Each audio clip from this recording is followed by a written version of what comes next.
不是我一个人努力造就了宋乔安，我觉得是大家的努力才会让大家看见宋乔安。林佩瑶小姐呢叫我多露奶，因为她说是个好兆头。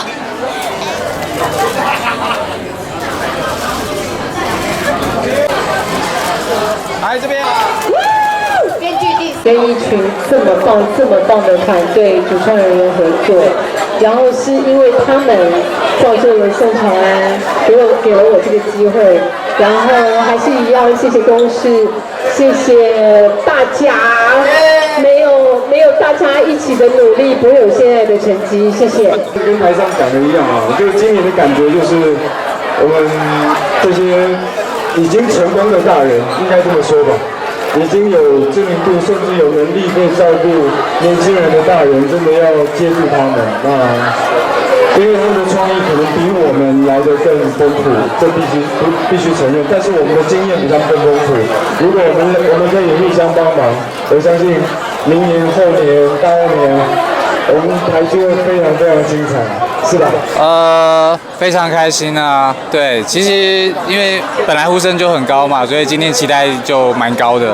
那当然在前面技术奖项其实都没有拿到这件事情，其实让我们都捏把冷汗。对，我觉得大家都是非常好的专业的工作人员，我觉得我们是一个 team， 对，所以我们最后拿到了最佳戏剧，非常开心。我觉得这同时也是对其他不管有没有入围的幕后的工作人员的一个非常大的肯定。这个奖是大家的。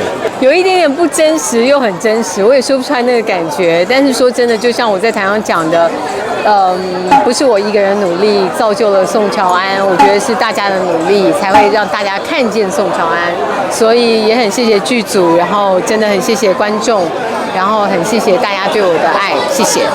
得奖了之后，第一时间修友打电话或是传你这个。到现在还没有时间太看手机，对，然后也没有想要怎么庆祝，明天早上还是依然要起床陪小孩过着正常的生活。谢谢。像红哥、哲熹跟方仁哥都没有得奖，会不会觉得这样子很可惜啊？会。一定的啊，一定觉得，但是对我们觉得我们还年轻了，我们还有下一次。对，他们都18，所以未来还有长久。还有5、6、7，对，没错，长久久。所以后面公司后面已经有其他的戏在准备，让大家来继续，应该有拍下去了嘛。